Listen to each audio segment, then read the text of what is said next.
வணக்கம். இன்றும் தூவானம் உங்களை மகிழ்ச்சியோடு வரவேற்கிறது. தூவானம் தருகின்ற அம்சங்கள் உங்களை மகிழ்ச்சிப்படுத்துவதாக மட்டும் அல்லாமல் உங்களை பங்கு கொள்ளச் செய்கின்றவர்களாகவும் இருக்க வேண்டும் என்பதுதான் எங்கள் விருப்பம். சரி, வழமை போல் முதலில் மொழி நடனம் உங்களை அழைக்கிறது.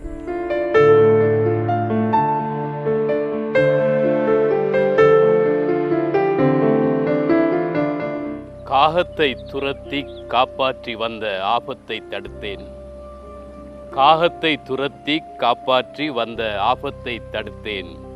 அடைக்கலமாய் கிளிக்குஞ்சு பொத்தி பிடித்த கரம் பூமெத்தையாயிற்று.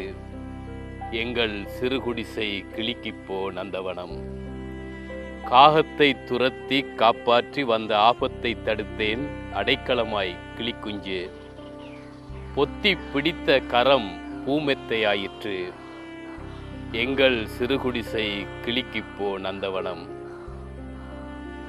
சின்ன மகளுக்கு தோழியாயிற்று செல்ல கிளிக்குஞ்சு. என் சின்ன மகளுக்கு தோழியாயிற்று செல்ல கிளிக்குஞ்சு. தத்தி நடக்கிறது, தாவி பறக்கிறது, வாப்பா சொல்கிறது, உம்மா என்கிறது, அச்சு நுச்சென்று மகளை அழைக்கிறது. சின்ன மகளுக்கு தோழி ஆயிற்று செல்ல கிளிக்குஞ்சு. தத்தி நடக்கிறது, தாவி பறக்கிறது, வாப்பா சொல்கிறது, உம்மா என்கிறது, அச்சு நுச்சென்று மகளை அழைக்கிறது. ஒன்றாய் அமர்கிறது, உண்டு மகிழ்கிறது உற்சாக கிளிப்பிள்ளை. எங்களுடன் ஒன்றாய் அமர்கிறது, உண்டு மகிழ்கிறது உற்சாக கிளிப்பிள்ளை. ஒரு கவலை அதுக்கில்லை, பாவம் தாய்க்கிளி.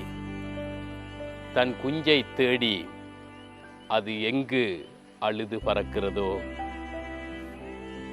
மாமனார் மனக்கசப்போ, நண்பர்கள் பகைதானோ, தொழில் என்ன பாடோ, மனைவி மக்கள் நலந்தானோ, மகன் தின்றானா குடித்தானா என்றெல்லாம் என எண்ணி கவலைப்படுகின்றாயா? மாமனார் மனக்கசப்போ, நண்பர்கள் பகைத்தனரோ, தொழில் என்ன பாடோ, மனைவி மக்கள் நலந்தானோ, மகன் தின்றானா குடித்தானா என்றெண்ணி என எண்ணி கவலைப்படுகின்றாயா? இவளது அரவணைப்பில் ஒரு குறையும் எனக்கில்லை.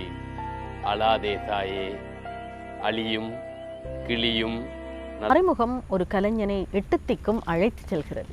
இந்த திக்குகளில் உள்ளவர்கள் எல்லாம் இங்கே ஒருவன் இப்படி இருக்கிறான் என அறிந்து கொள்ளவும் செய்கிறது. ஆம், அதைத்தான் பட்டறை செய்கிறது. பட்டறை உங்களுக்கு மூத்த கலைஞர்கள் தொட்டு இளையவர்கள் வரை அறிமுகப்படுத்துவதோடு அந்த அறிமுகத்தினூடாக நீங்கள் எதையெல்லாம் கற்றுக்கொள்ளலாம் என்றும் சொல்லித் தருகிறது. இன்றும் ஒரு அறிமுகத்தோடு நாங்கள் உங்களை அழைத்துச் செல்கிறோம் பட்டறைக்குள். நீங்கள் நன்கறிந்த ஒரு படைப்பாளி இன்று ஒரு கவிஞனாக உங்கள் முன் அறிமுகமாகிறார் இந்த பட்டறையிலே. ஆம், அவர்தான் வசந்தம் தொலைக்காட்சி, வசந்தம் FM ஆகியவற்றில் ஒரு அறிவிப்பாளராக கடமையாற்றும் AM அஸ்கர். வணக்கம் அஸ்கர். வணக்கம் நாகபூசணி அக்கா. வாசகர்களுக்கும் ரசிகர்களுக்கும் அன்பு வணக்கம். உங்களை சந்திப்பதில் மிக்க மகிழ்ச்சி. ஒரு அறிவிப்பாளராக நாங்கள் எங்களுடைய தொலைக்காட்சியிலே அன்றாடம் சந்தித்துக் கொள்கிறோம். இன்று ஒரு புதிய முகம் உங்களிலிருந்து வெளிப்பட்டு ஒரு கவிஞனாக நாங்கள் உங்களை சந்திப்பதில் மிக்க மகிழ்ச்சி. எங்கள் எல்லோரினதும் வாழ்த்துக்கள் உங்களுக்கு. அஸ்கர், பொதுவாக எல்லோரும் பாடசாலை காலத்திலிருந்து தான் என்னுடைய இந்த எழுத்து ஆரம்பமானது ஒரு விளையாட்டாக எழுதத் தொடங்கினோம் என்று சொல்வார்கள். உங்களை பொறுத்தவரையிலும் அப்படி இருக்கலாம் என்பது எங்களுடைய ஊகமாக இருக்கிறது. அதே நேரம் யாராவது ஒருவருடைய உந்துதல் உங்களுக்கு இருந்திருக்க வேண்டும். அது யார், எப்படி என்று ஆரம்பிக்கலாம். நான் இலங்கையின் கிழக்கு மாகாணம் அம்பாறை மாவட்டத்தில் அமைந்திருக்கின்ற அட்டாளச்சினை எனும் அழகிய ஊரில் பிறந்தவன். பாடசாலை காலம் ஒவ்வொருடைய வாழ்க்கையிலும் பொன்னான காலம், மறக்க முடியாத காலம். அந்த பாடசாலை காலத்தை யார் சரியாக பயன்படுத்தி கொள்கின்றாரோ அவர் அடுத்த கட்டங்களுக்கு அவர் தன்னை நிலைநிறுத்தி செல்லக்கூடிய ஒரு வாய்ப்பு இருக்கிறது. அந்த வகையில் எனது பாடசாலை காலத்தில் இருந்த நண்பர்கள், ஆசிரியர்கள் என்னை ஊக்குவித்திருந்தார்கள். நிறைய புத்தகங்களை வாசிக்கக்கூடியதாக இருந்தது. அதேபோல் பாடசாலையில் ஆசிரியர் வந்தால் ஏதாவது பாட புத்தகங்களை வாசிக்க சொன்னால் என்னைத்தான் எழுப்பி வாசிக்க சொல்வார்கள். அந்த வாசிப்பை கேட்டிருந்தவர்கள், நண்பர்கள், ஆசிரியர்கள் என்னை உற்சாகப்படுத்தினார்கள். நல்ல குரல் வளம் இருக்கிறது, நீங்கள் ஒளிபரப்புத் துறைக்கு சிறந்தவராக எங்களால் அடையாளம் காணக்கூடியதாக இருக்கிறது என்று சொல்லி அந்த நேரத்தில் உற்சாகப்படுத்தினார்கள். அதேபோல் எனக்கு சிறுவயதிலிருந்து நிறையவே வாசிப்பு பழக்கம் அதிகமாக இருந்தது. பாடசாலை காலத்தில் இந்த நூலகத்தை அதிகமாக பயன்படுத்தியிருந்தேன். அதேபோல் பத்திரிகைகள், வெளிவருகின்ற சஞ்சிகைகளை தேடி தேடி வாசித்திருந்தேன். அதன் விளைவாக ஒரு ஆர்வத்தின் வெளிப்பாடாக, ஆர்வத்தின் பிரதிபலிப்பாக நான் ஆரம்ப காலத்தில் எழுத ஆரம்பித்திருந்தேன்.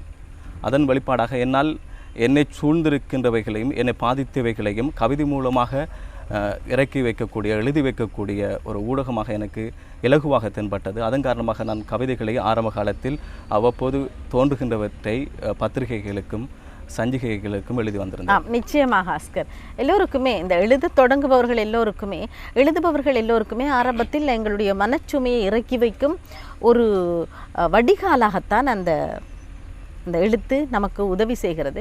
அஸ்கர், நீங்கள் சொன்னீர்கள் நிறைய வாசிக்க வேண்டும், உண்மைதான். ஆனால் இப்போது வாசிப்பு அருகிவிட்டது. அஸ்கரிடம் அந்த நல்ல பழக்கம் சிறு வயதிலேயே இருந்திருக்கிறது. யாருடைய நூல்களை, யாருடைய படைப்புகளை தேடி தேடி விரும்பி வாசிப்பீர்கள்? இதற்கு உங்களுடைய குடும்பம் எந்த அளவுக்கு ஒத்துழைப்பு வழங்கியது? ஆரம்ப காலத்தில் யாருடைய புத்தகங்களை வாசிக்க வேண்டும் அல்லது இன்னாருடைய எழுத்துக்களைத்தான் நாங்கள் பின்பற்ற வேண்டும் என்று எந்த விதமான அடிப்படை அறிவும் கூட என்னிடம் இருக்கவில்லை. ஆனால் பத்திரிகையில் வருகின்ற கவிதைகள், சிறுகதைகள் மற்றும் கட்டுரைகளை வாசிப்பதுண்டு. பிற்பட்ட காலத்தில் வைரமுத்து, அப்துல் ரஹ்மான், மேத்தா போன்றவர்களுடைய கவிதைகளை வாசித்தேன். அதன் பின்னரான காலங்களில் என்னை சுற்றியிருந்தவர்கள் நிறைய புத்தகங்களை தந்திருந்தார்கள். எங்கள் ஊரில் இருக்கின்ற மூத்த கவிஞர் ஆசுகவி அன்புடீன் நிறையவே என்னை நெருப்படுத்தியிருந்தார். என் எழுத்து மீதும் என் ஒளிபரப்பு மீதும் அவருக்கு நிறையவே நம்பிக்கை இருக்கிறது. அதன் பிறப்பாக நிறைய புத்தகங்கள் தந்து என்னை வாசிக்க வைத்தார். இப்போது புதிய வீச்சுக்களுடன், புதிய பரிமாணத்துடன் எழுதி வருகின்ற வண்ணதாசனுடைய கவிதைகள், அதேபோல் ரமேஷ் பிரேமுடைய கவிதைகள், பாலை நிலவனுடைய கவிதைகள், ரவி சுப்பிரமணியனுடைய கவிதைகள், இசையினுடைய கவிதைகள், அனாருடைய கவிதைகள், ரியாஸ் குரானா, அதேபோல் ஃபைசலுடைய கவிதைகள் என்னை வெகுவாக கவர்ந்திருக்கின்றது. அவர்களுடைய கவிதை புத்தகங்களை நான் அதிகமாக எடுத்து தேடி வாசிப்பதுண்டு. வாசிப்பு ஒரு நல்ல படைப்பாளியை இன்னும் மெருகேற்றுகிறது என்று அஸ்கர் சொல்ல வருகிறீர்கள். எவ்வளவு காலத்தின் பின் இப்படி ஒரு புத்தகத்தை வெளியிட வேண்டும் என்று உங்களுக்கு தோன்றியது? எனக்கு புத்தகம், ஒரு கவிதை தொகுதியை வெளியிடுவோம் என்ற எண்ணம் ஒருபோதும் இருந்ததில்லை. பிற்பட்ட காலத்தில் நான் கிட்டத்தட்ட 2000 ஆண்டுகளுக்கு பிற்பட்ட காலங்களில் எழுத ஆரம்பித்தேன். கிட்டத்தட்ட 15 வருடங்களாக எழுதி கொண்டிருக்கின்றேன். என்னுடைய நண்பர், திரைப்பட இயக்குனர், ஆவணப்பட இயக்குனர், சிறந்த கதை எழுத்தாளர், சிறுகதை எழுத்தாளர், அக்கரைப்பற்றைச் சேர்ந்த ஹசீன் அவர்கள் என்னுடைய நட்பு கிடைத்திருந்தது. அவருடைய நட்பின் பிரதிபலிப்பாக அவர் ஒரு புத்தகத்தை வெளியிட வேண்டும் என்ற எண்ணத்தினை அவரிடம் நான் தெரிவித்திருந்தேன். அவர் ஆரம்பத்தில் மறுத்திருந்தார். இன்னும் நிறைய எழுதுங்கள், நிறைய கவிதைகளை எழுதிய பிற்பாடு சிறந்த கவிதைகளை நாங்கள் எடுத்து போடுவோம் அப்படின்னு சொல்லியிருந்தார். நான் ஒரு கட்டுக்கட்டை எடுத்து அவரிடம் சில கவிதைகளை கொடுப்பேன். அவர் சில கவிதைகளை நிராகரித்தே வந்திருந்தார். இன்னும் எழுதுங்கள், இன்னும் எழுதுங்கள் என்று. அதன் பின்னர் நான் கவிஞன் என்ற ஒரு கவிதையை நான் எழுதியிருந்தேன். அந்த கவிதையை அவரிடம் நான் முகப்புத்தகத்தில் பதிவு செய்த பின்பு அவர் அந்த கவிதையை பார்த்துவிட்டு, நீங்கள் ஒரு கவிதை தொகுதியை இப்போது போடலாம் அப்படின்னு ஒரு விருப்பத்தை தெரிவித்திருந்தார். அவரிடம் கொடுத்து அவர் அந்த கவிதைகளை சிறு செய்து மிகவும் அந்த தொகுதி வெளிவருவதில் அவருக்கு நிறைய பங்கு இருக்கிறது. அவருடைய ஒத்துழைப்புடன், இன்னும் சில நண்பர்களுடைய ஒத்துழைப்புடன் இந்த காலை பொழுது என்னும் எனது முதல் கவிதை தொகுதியை வெளியிட்டிருக்கலாம். இந்த இடத்தில் குறிப்பாக இதை சொல்ல வேண்டும் அஸ்கர், என்னவென்றால் 4 வரிகளை ஏதோ எழுதிவிட்டால் லைக்ஸ் வந்து குவிகிறது. அப்படி இல்லாமல் உங்களுடைய கவிதைகளில் நீங்கள் ஒரு பண்பட்ட வடிவத்தை தந்தவுடன் அவர் உங்களுக்கு அனுமதி தந்திருக்கிறார், ஒரு நல்ல நண்பனாக.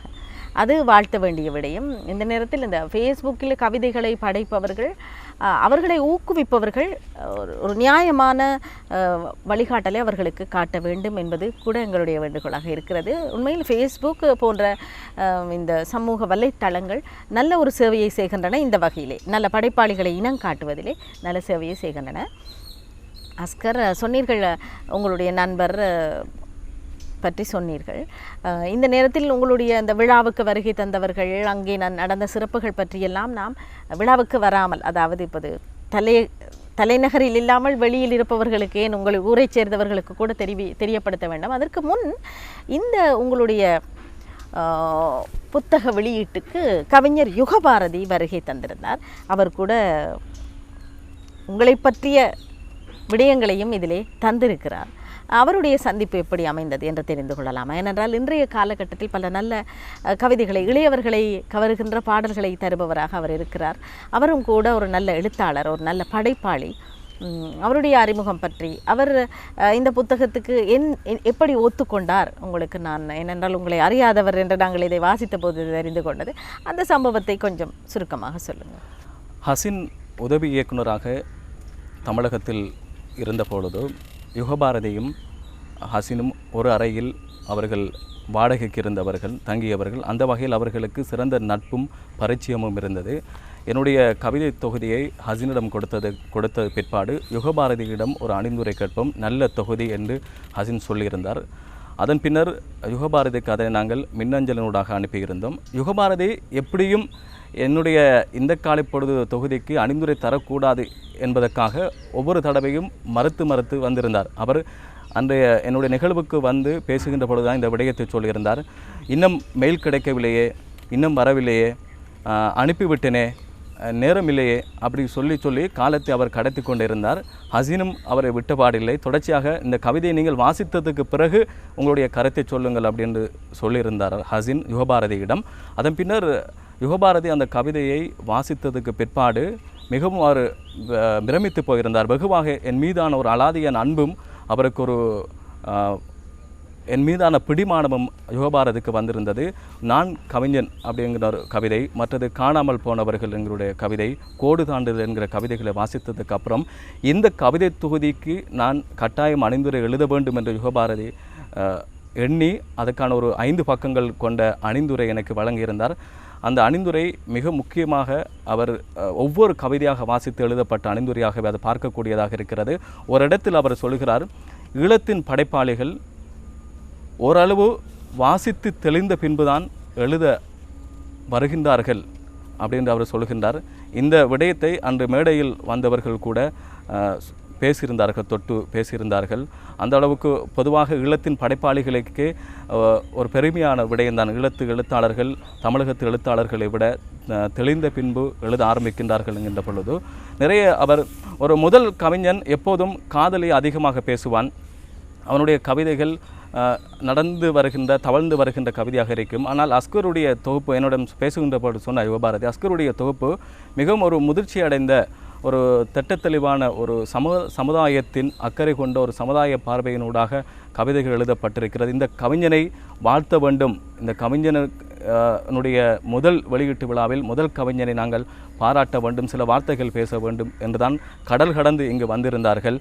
வேறு எந்த நோக்கமும் என்னால் யுகபாரதிக்கு எந்த ஒரு பிரயோசனமே அவர் அடையப் போவதில்லை. ஆனால் இந்த கவிஞனை வாழ்த்த வேண்டும் என்பதற்காகவே யுகபாரதியும் திரைப்பட இயக்குனருமான மீரா கதிரவன் கூட கடல் கடந்து இங்கு வந்திருந்தார்கள். கடந்த 2016 டிசம்பர் 17 சனிக்கிழமை ஒரு மாலை பொழுதில் மண்டபம் நிறைந்த நண்பர்களால் அந்த விழா இடம்பெற்றது கொழும்பு தபால் தலைமை கேட்பர் கூடத்தில்.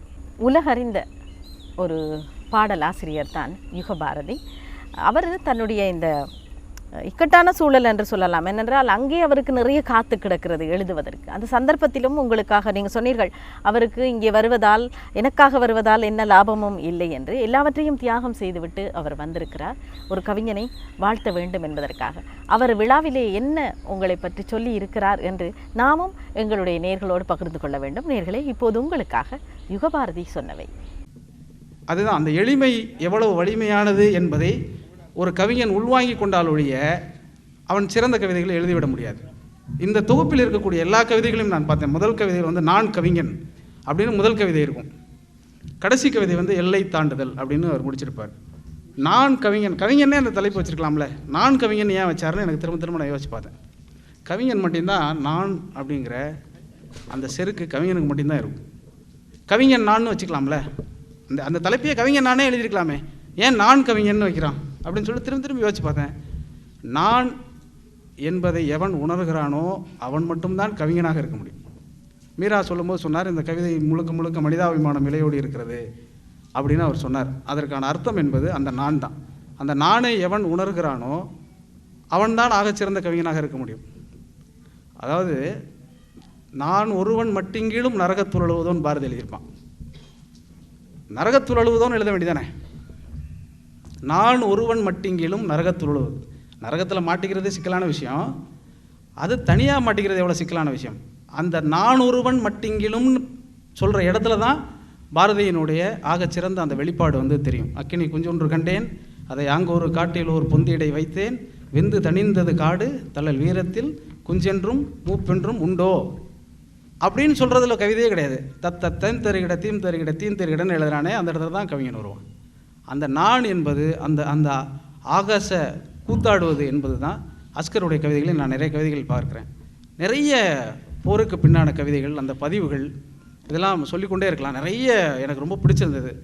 நான் முதலில் ஈழக்கவிதையாக வாசித்தது செல்வி சிவரமணியுடைய கவிதை. போருக்கு முந்தைய காலகட்டத்து கவிதையும் போருக்கு பிந்தைய காலத்து கவிதையும் வாசிக்கக்கூடிய வாய்ப்பினை பெற்றிருக்கிறேன். இதை பாக்கியம் என்று நான் சொல்ல மாட்டேன். ஏனென்றால் எங்களுடைய வாழ்க்கை என்பது வாழ்க்கையே போராட்டமாக இருக்கக்கூடிய ஒரு சூழலில் நாங்கள் கவிதை எழுதி கொண்டிருக்கிறோம்.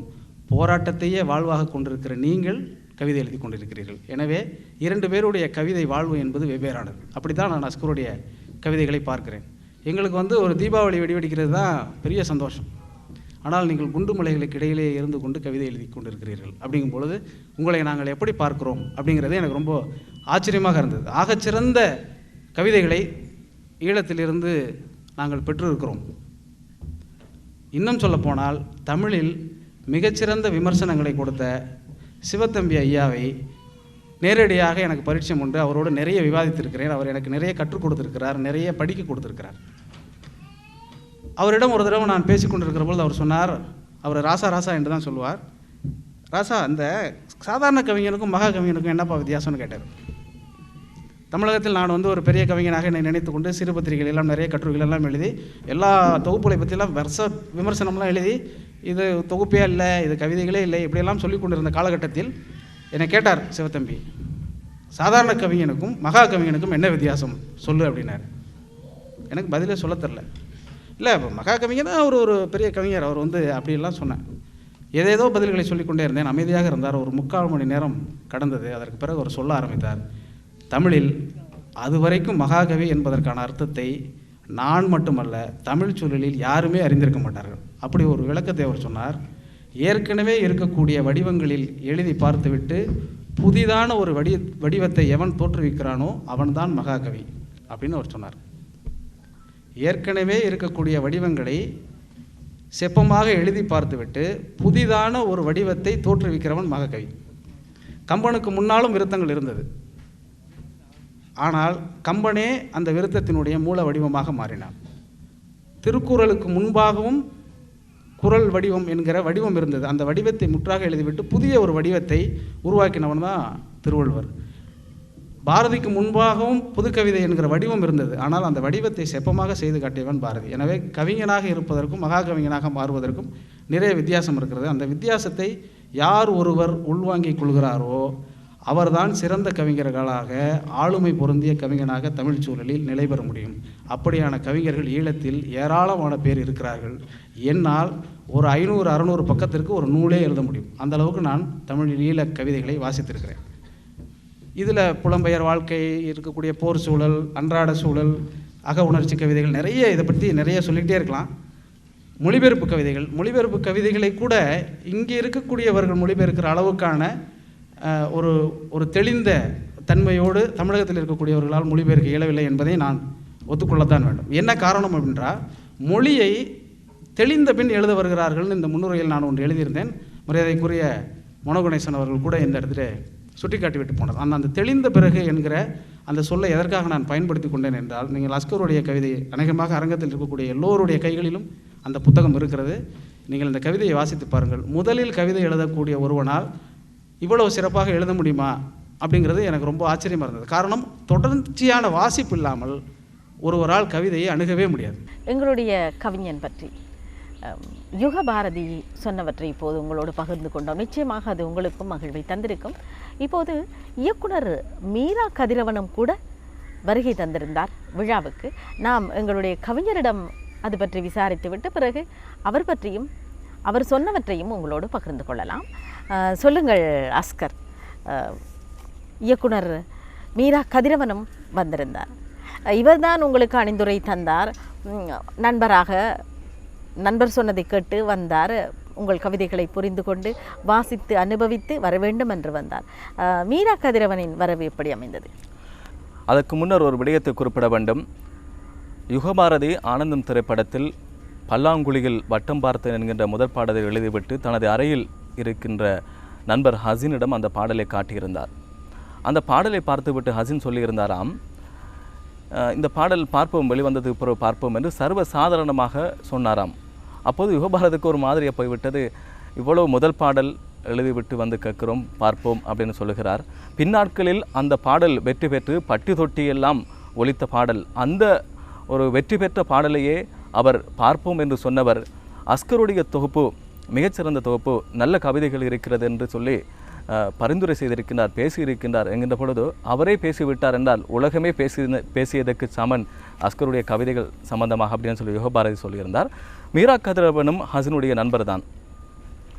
மீரா கதிரவன் இந்த விழித்திரு திரைப்படம் வெளிவருகின்ற இந்த காலகட்டத்தில் ரொம்பவும் பிஸியாக இருக்கின்ற பொழுதில் உங்களுக்கு தெரியும், ஒரு திரைப்படம் வெளிவருகின்ற பல கோடி ரூபாய் செலவழித்து ஒரு திரைப்படம் வெளிவருகின்ற அந்த காலப்பகுதி அவர்களுக்கு மிகவும் சிக்கலாகவும் நெருக்கடியாகவும் இருக்கின்ற காலம்.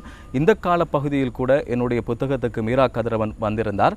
அவர் என்ன காரணம் வந்தார் அப்படின்னு சொன்னால், என்னுடைய தொகுதியை படித்ததுக்கு பிறகு நாங்கள் அவருக்கு என்னுடைய கவிதைகளை மின்னஞ்சல் செய்திருந்தோம். அதை படித்ததுக்கு பிறகு கட்டாயம் இந்த கவிஞனை போய் நாங்கள் கடல் கடந்து இலங்கைக்கு போய், அவர் முதலாவது தடவை இலங்கைக்கு வந்திருந்தார், போய் அவரை வாழ்த்த வேண்டும் அப்படின்ற ஒரு எண்ணப்பாடோடு வந்திருந்தார். அங்கு வந்தவர் மிக நல்ல முறையில் பேசுகின்றார். அவர் பேசுகின்ற பொழுது சொல்லியிருந்தார், முதல் கவிஞர்கள் எப்போதும் முதல் தொகுதிகள் எழுதியிருப்பார்கள். என் இதயத்தில் ஓட்டை இருந்தது, நான் டாக்டரிடம் சென்றேன், அவள் நடந்து சென்ற பாதையால் நீ நடந்து போனாய், அது உன் இதயத்தில் ஓட்டி இருக்கிறது. இப்படியான ஒரு முதல் கவிதை கொஞ்சம் இப்படியாக இருக்கும் அப்படின்னு சொல்லுது. ஆனால் அஸ்கருடைய தொகுதியை நான் பார்க்கின்ற போது, வாசிக்கின்ற போது மிகவும் ஒரு தெளிந்த ஒரு கவிஞருடைய ஒரு பார்வையில் ஒரு அஸ்கர் எழுதியிருக்கின்றார். எனவே இந்த கவிஞனை நாங்கள் வாழ்த்துவதை தவறவிடக்கூடாது, இலங்கைக்கு சென்று அவரை வாழ்த்து விட்டு வருவோம், அவருடைய நிகழ்வில் சென்று விட்டு வருவோம் என்று சொல்லி அவர்கள் வாழ்த்தி இங்கு வந்து சென்றார்கள். அவர்கள் 2 பேருக்கு நன்றி நான் விசேடமாக தெரிவித்துக் கொள்கின்றேன். அவர்கள் இங்கிருந்து புறப்பட்டு செல்கின்ற போது கூட விமான நிலையத்தில் வைத்து கூட என்னை தழுவி என்னை வாழ்த்தி இருந்தார்கள். நிறைய எழுதுங்கள், இங்கிருந்து உங்களுடைய எழுத்துக்களை நாங்கள் நிறைய எதிர்பார்க்கிறோம் அப்படியெல்லாம் சொல்லியிருந்தார்கள். ஆம், இயக்குனர் மீரா கதிரவன் தன்னை பற்றி சொன்ன விடயங்கள், தன்னை கவர்ந்தவற்றை எங்களோடு பகிர்ந்து கொண்டார். மீரா கதிரவன் என்ன சொன்னார் என்பதையும் நாங்கள் உங்களோடு பகிர்ந்து கொள்ள வேண்டும் இல்லையா? இதோ உங்களுக்காக. இங்கே வந்து இந்த மேடையை பார்க்கும்போது இங்கே இருந்துடலாம் போல தோணுது. இந்த ஒரு கவிஞருக்கு வந்து அந்த ஊடகத்துறையில் ரொம்ப ஆச்சரியமாக இருக்குது. ரொம்ப இவ்வளோ மனிதர்கள் இவ்வளோ சப்போர்ட்டாக தமிழ்நாட்டில் சாத்தியமே கிடையாது. தமிழ்நாட்டில் மனம் திறந்து பாராட்டாத மனிதர்கள் எவ்வளோ பேர் இருக்காங்க. ஒன்று அந்த சூழலில் எனக்கு பிரமிப்பாக இருந்தது. ஏன்னா இதன் பின்னாடி வந்து அஸ்கர் வந்து ஒரு நல்ல கவிஞருங்கிறத விட எவ்வளோ ஒரு நல்ல மனிதனாக இருக்கணும், இவ்வளோ பேரை சம்பாதிக்கிறதுங்கிறது ரொம்ப முக்கியமான ஒரு விஷயம். வந்து அஸ்கர் வந்து பெரிய வெற்றியாக நான் பார்க்குறேன். இந்த கவிதைகள் பொதுவாக வந்து முதல் தொகுப்பு எப்படின்னு பார்த்தீங்கன்னா, நான் நிறைய பேரோட கவிதைகள் படிக்கிறது வந்து, என் இதயத்தில் ஓட்டை, மருத்துவரிடம் சென்றேன், நீ நடந்து சென்ற பாதை என்று சொன்னார், இப்படி தான் எழுதுவாங்க. வந்து பொதுவாக முதல் கவிஞர்கள் எல்லாருமே வந்து யுகபாரதி, அனார் மாதிரியான ஆளுமைகளை தவிர்த்து நிறைய எழுத வர்றவங்கள்டிருந்து அஸ்கர் ரொம்ப தூரம் விலகி நிற்கிறாரு, ரொம்ப தனித்துவமாக இருக்கார். அவரோட கவிதைகள் எல்லாமே வந்து போர் எவ்வளோ பெரிய கொடூரமான வந்து ஒரு பிரச்சனைகளையும் மன அழுத்தங்களையும் உருவாக்கச்சோ, போருக்கு பிந்தைய காலகட்டமும் பிந்தைய வாழ்க்கையும் அதோடைய மனநிலையும் அதே அளவுக்கான பாதிப்பை உருவாக்கக்கூடிய ஒரு விஷயம். வந்து தொடர்ச்சியாக வந்து ஈழத்திலேருந்து வரக்கூடிய, குறிப்பாக வந்து போருக்கு பின்னாடியான படைப்புகளை வாசிக்கும் போது ஒரு பெரிய போரை விட பெரிய கொடூரமான ஒரு மன அழுத்தத்துக்கு ஆட்பட்டிருக்காங்களோ அப்படிங்கிறது தோணுது. குறிப்பாக வந்து குணா கவிகளுடைய விடமேறிய கனவு, அப்பால் ஒரு நிலம், இந்த மாதிரியான புத்தகங்கள் நாவல் படிக்கிறப்ப எனக்கு என்ன உணர்வு இருந்ததோ அஸ்கரோட அந்த கவிதையை படிக்கும்போது எனக்கு அதான் தோணுச்சு. நான் அஸ்கர் வந்து ரொம்ப ரொம்ப எளிமையாக இருக்கார் அந்த. ஏன்னா இவ்வளோ மனிதர்களை சந்தித்து இவ்வளோ பெரிய வெற்றிக்கு பிறகும் வந்து அவர் ரொம்ப தன்னடக்கத்தோட ஒரு குட்டி பையன் மாதிரி உட்காந்துருக்கிறது ஒரு பெரிய வாழ்த்துக்கள் அஸ்கர். ஆமாம், எங்களுடைய அறிவிப்பாளர் கவிஞர் AM அஸ்கரின் நூல் வெளியீடு இதுதான். இந்த காலை பொழுது என்ற நூல் வெளியீட்டுக்கு ஏராளமானவர்கள் வருகை தந்திருந்தார்கள். அஸ்கர் கூறினார், மண்டபம் நிறைந்திருந்தார்கள் என்று மகிழ்ச்சியோடு கூறினார். இந்தியாவிலிருந்து வருகை தந்திருந்த 2 விருந்தினர்கள் என்னென்ன சொன்னார்கள் என்பதையும் நாங்கள் உங்களோடு பகிர்ந்து கொண்டோம். அஸ்கர், நீங்கள் வசந்தம் FM அறிவிப்பாளர் என்று சொன்னோம். உங்களுடைய அறிவிப்புத்துறை பற்றியும் கொஞ்சம் சொல்ல வேண்டும் எங்களுடைய நேயர்களுக்கு. இப்போது நீங்கள் கவிஞராகத்தான் அறிமுகமானீர்கள்.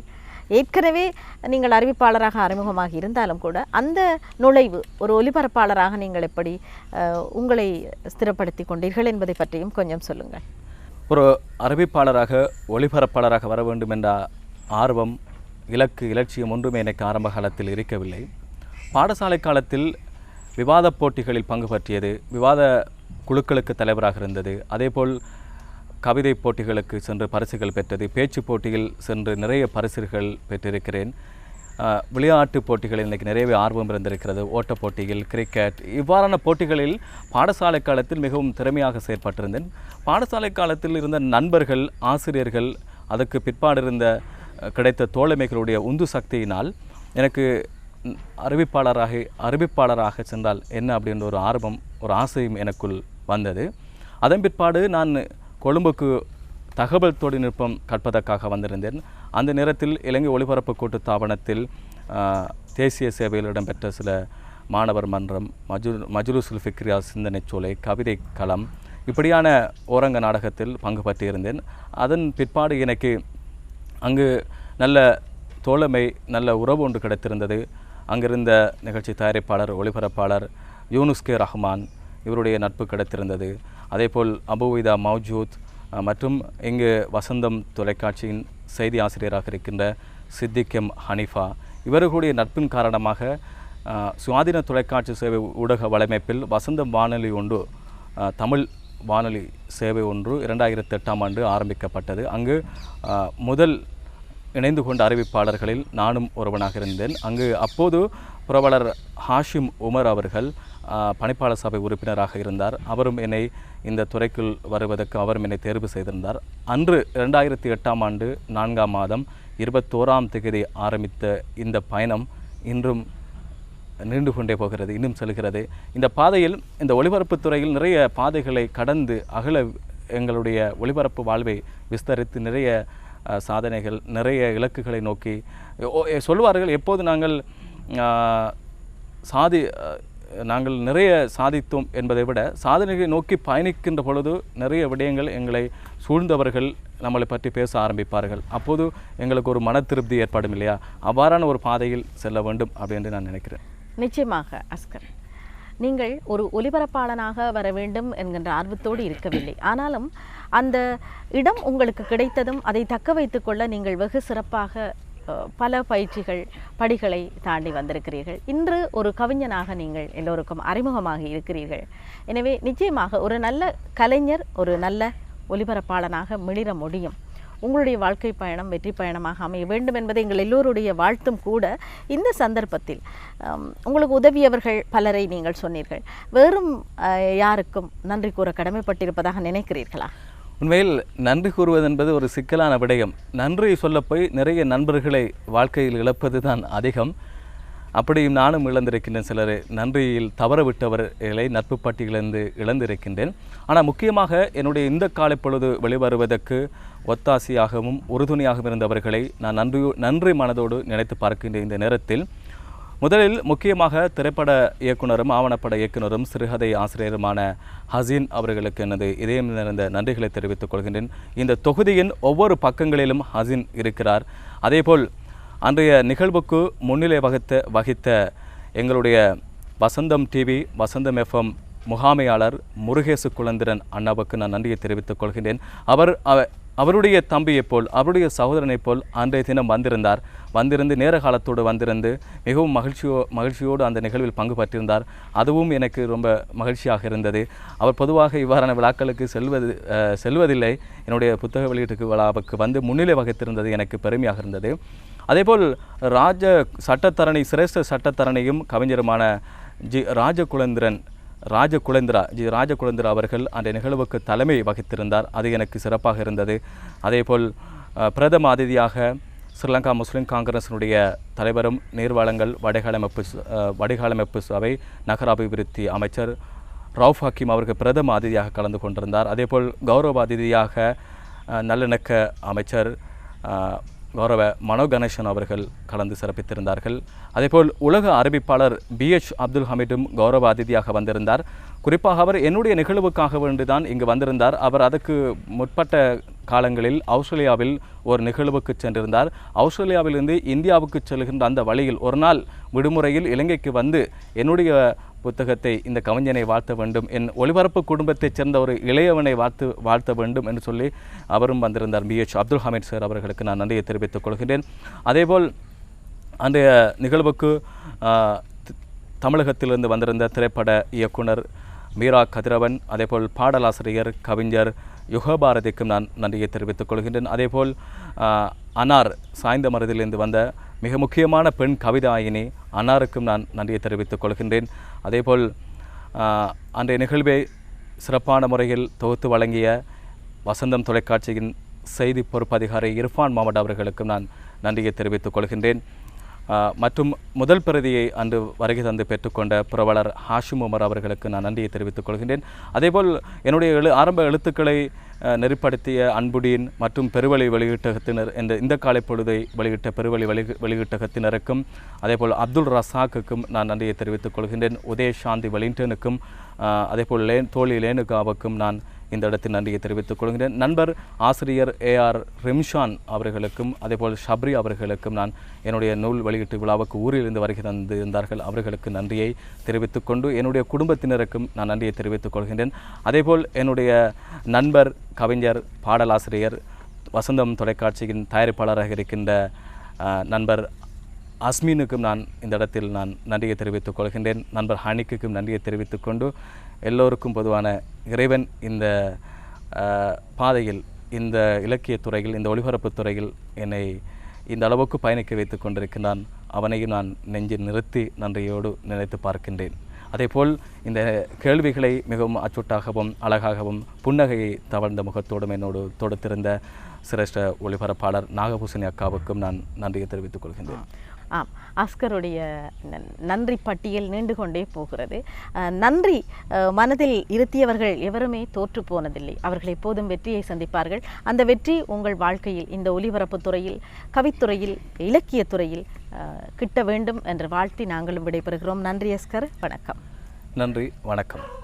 இயற்கை அழகு கொளிக்கின்ற ஒரு இடத்திலே இருந்து நாங்கள் எங்களுடைய கவிஞர் அறிவிப்பாளர் AM அஸ்கரை சந்தித்தோம். இன்று பட்டறைக்கு வந்து சிறப்பித்தார் அஸ்கர். அவரை வழி அனுப்பி வைத்துவிட்டு நாங்கள் அடுத்த அம்சத்துக்கு செல்வோம். அதற்கு முன் ஒரு சிறிய இடைவேளை. தந்த குறுந்திரைப்படம் உங்களுக்குள் என்ன தாக்கத்தை ஏற்படுத்தியது, என்ன உணர்வை ஏற்படுத்தியது என்பதை கூட நீங்கள் விமர்சன கடிதமாக எங்களுக்கு அறிவிக்கலாம். சரி, துளியை தொடர்ந்து இடைவேளையை தொடர்ந்து உங்களை நாங்கள் இப்போது சந்திக்கிறோம். அழைத்து செல்ல போகிறோம் நூலகத்துக்கு. நூலகம் உங்களுக்கான அறிமுகத்தோடு காத்திருக்கிறது. உங்களில் ஒருவரையேனும் வாசிக்கும் பழக்கத்திற்கு அல்லது வாசிக்க வேண்டும் என்ற ஆர்வத்தினை தூண்டிவிடுவதற்காக.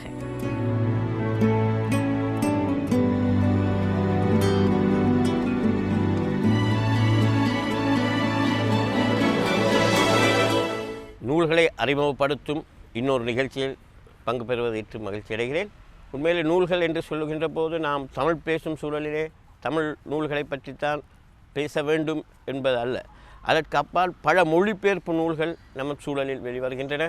குறிப்பாக நமது சகோதர மொழியிலே உள்ள சிங்கள மொழி இலக்கிய நூல்கள் பல வெளிவந்து கொண்டிருக்கின்றன. அவை தமிழில் மொழிபெயர்க்கப்படுகின்றன. இன்றைய நமது நாட்டுடைய சூழல், கடந்து வந்த பல அனுபவங்கள் வழியாக இத்தகைய மொழிபெயர்ப்பு முயற்சிகள் தேவை. அதன் மூலம் ஏற்படுகின்ற ஒரு மிக முக்கியமான ஒரு அம்சமாக நாம் கருதுவது என்னவென்றால், நாங்கள் பல தடவை இதை பற்றி கூறியிருக்கிறோம், இன ஒருமைப்பாடும் புரிந்துணர்வும் ஏற்படுத்துவதற்கு இலக்கியங்கள் பரஸ்பர மொழியில் மொழிபெயர்க்கப்படுகின்ற பொழுதுதான் ஒவ்வொரு சமூகமும் அவர்களுடைய பிரச்சனைகளை நாம் அறிந்து கொள்ளக்கூடியதாக இருக்கும். ஆகவே இலக்கியங்கள் மொழிபெயர்க்கப்படுகின்ற போதுதான் மிக முக்கியமாக இந்த விஷயங்கள், அதாவது அவர்களுடைய வாழ்வியல், அவர்களுடைய கலாச்சார விழுமியங்கள், அவர்களுடைய சமூக பிரச்சனைகள், பல்வேறு நிலைகளை அறிந்து கொள்ளக்கூடியதாக இருக்கும். ஆக இந்த மொழிபெயர்ப்பு முயற்சி இன்று இலங்கையிலே மொழிபெயர்க்கப்பட்ட நூல்கள் பல வெளிவருகின்றன. அதை வாசிக்க வைக்க வேண்டிய, அது பரவலாக வாசகர்களும் போய் சேர வேண்டிய ஒரு திட்டங்கள் மிக அவசியம். அந்த மூலம் இன்று நான் பேச எடுத்துக்கொண்ட ஒரு புத்தகம்தான் சமகால சிங்கள சிறுகதைகள். இதை தேசிய மொழிகள் அமலாக்கல் சமூக மேம்பாட்டு அமைச்சு வெளியிட்டது 2014ஆம் ஆண்டு. இந்த நூலிலே இவ்வாறான பல நூல்கள் இப்படி சமீப காலம் வெளிவந்தாலும் இந்த நூலில் ஒரு 12 சிங்கள சிறுகதை தமிழில் மொழிபெயர்க்கப்பட்டிருக்கின்றன. இந்த கதைகள் மூலம் என்ன விஷயத்தை நாம் அறிந்து கொள்ளக்கூடியதாக இருக்கிறது என்றால், சகோதர சிங்கள இன மக்களுடைய வாழ்வு, அவர்களுடைய பிரச்சனை வெறுமனே அரசியல் என்று இல்லாமல் காதல், குடும்ப அமைப்பு கட்டமைப்புக்குள் ஏற்படுற பிரச்சனைகள், இவர் பல விதங்களில் இந்த கதைகள் சொல்லி கொண்டிருக்கின்றன. இது ஒரு முக்கியமான, ஏனென்றால் நாம் மொழிபெயர்ப்பின் மூலம் ஒரு மொழியிலிருந்து இன்னொரு மொழிக்கு ஒரு இலக்கியத்தை கொண்டு வரும் போது வெறுமனே மொழியை பெயர்ப்பதால் மட்டுமல்ல, அந்த கலாச்சார விழுமியங்கள், ஒரு மொழி சமூகத்தின் கலாச்சார விழுமியங்களையும் நாம் கொண்டு வந்து சேர்க்கிறோம். ஆக அந்த வகையில் நான் இத்தகைய முயற்சிகளிலே என்ன நடக்கிறது என்று சொன்னால், மிகப்பெரிய ஒரு பயன்பாடு என்னென்றால், நிச்சயமாக இந்த கலாச்சார அமைப்பு பற்றிய ஒரு அறிதல், உலக இலக்கியங்களை பற்றியெல்லாம் நாம் தெரிந்து வைத்திருக்கிறோம். ஆனால் பக்கத்தில் இருக்கின்ற சக சிங்கள இலக்கிய எழுத்தாளர் நண்பர்களுடைய வாழ்வியலை, அவர்கள் சமூக பிரச்சனைகளை தெரிந்து கொள்வதில் நாம் சற்று பின்னடைந்திருக்கிறோம் என்று தான் சொல்வோம். அந்த குறையை நிவர்த்தி செய்வதற்கு இத்தகைய மொழிபெயர்ப்பு முயற்சிகள் அவசியம்.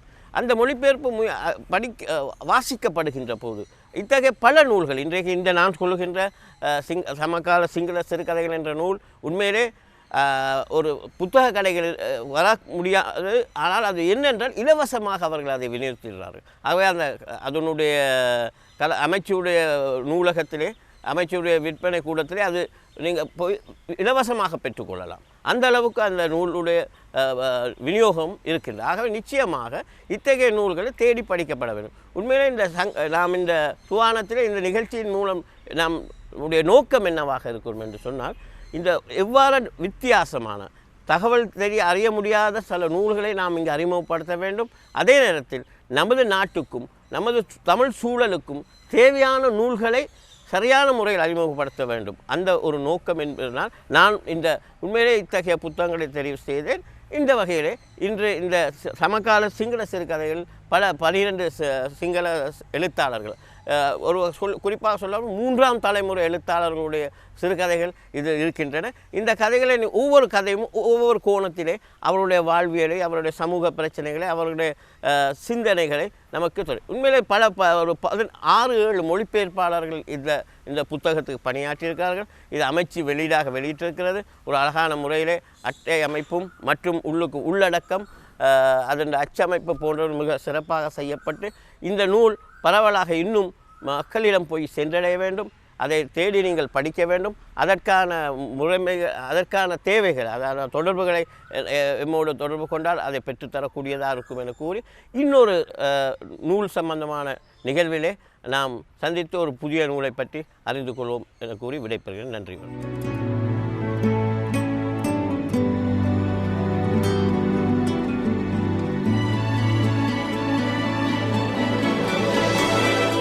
நூலகம் வாசிக்க வேண்டும் என்கின்ற விருப்பத்தை உங்களுக்கு ஏற்படுத்தி இருந்தால் அந்த வெற்றி எங்களுக்கு மட்டுமல்ல, உங்களுக்கும் கூட. சரி, நூலகத்திலிருந்து வெளியே வந்து நாம் உங்களிடமிருந்தும் விடைபெறுகிறோம். மீண்டும் சந்திப்போம். நன்றி, வணக்கம்.